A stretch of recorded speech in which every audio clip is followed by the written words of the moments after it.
Councillor Brian Orbin, and when you listen to him, he says that Failsworth Independent Party were the independents were the first to mention about it. Well, not really. In 2011, Nick Griffin did an interview on mainstream media asking for an inquiry then. This goes back in Oldham to the 80s, unfortunately. There's been victims who've been in the 90s and that. We've had a woman speak out from the 80s. So it's a long time thing. People have only just got onto it when it's been known for a while. And even before Failsworth Independent, even before, well before pre-referendum, as soon as Rochdale come out, I was telling people videos about Oldham and that stuff's going on in Oldham, and nothing got said. But yeah, you can't just blame Lewis. He's only just become a councillor. But yeah, a lot of councillors and a lot of independents, a lot of people have jumped on this as like firing line for Labour, you know, and it's not just about this. There's plenty of other things, but a lot of people have jumped on the bandwagon. So you're right. But at the end, sort of like puts down social media, which I think it's directed at Raja Mia, the biggest split up between councillors and independents in Oldham. I still have a good reputation. I can go to any of the meetings. I went to a Royton meeting. I'll go to any local meetings at Independence, Reform, Conservative, Labour, anyone else like that, I'll go to these meetings and stuff like that. And I don't have a reputation with other councillors to where they're doing like that. I don't go on social media slagging people off by name or anything. I don't do any of that rubbish. I just try and keep myself to myself. But other people have caused a divide in Oldham, and one of them is Raja Mia. Thank you. John Lawrence, National Housing Party. You heard it here first. Amendment. Thank you, Mr. Mayor. It's disappointing that we're here today, that the Conservative group are adding to the distress of survivors by continuing to use this very delicate and serious issue for political purposes. Councillor Hobbin, may I request you, let's take to, please can I conduct the business, please. Excuse me, please, can I, please.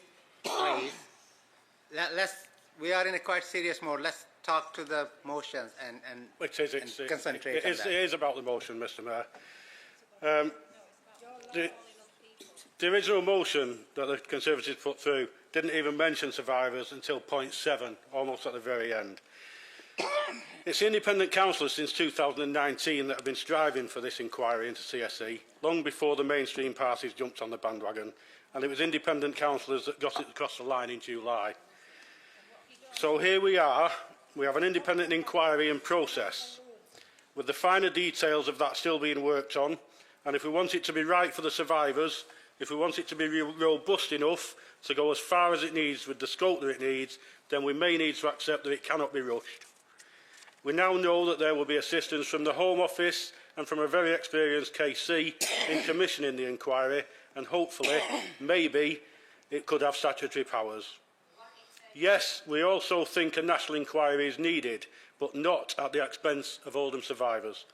A national inquiry on its own, which the Conservative motion asked for, would just dilute what we need, and it could make Oldham all but a footnote on a much larger piece of work. Surely it's much better for our survivors to be heard and justice sought locally, and then that fed in to a wider national inquiry. In July, I said that once the inquiry was agreed by this chamber, the politics needed to be removed, and more now than ever, that process needs to be left to the professionals. Of course, we need to know that the survivors are at the forefront, and we need to be aware of the progress, but that can be done through the already established CSE all-party steering group. We also need to ensure that the inquiry is truly independent, so as politicians we have no right to form the structure, propose the scope or the depth, or more learned people and survivors should be free to do that and take it wherever it needs to go.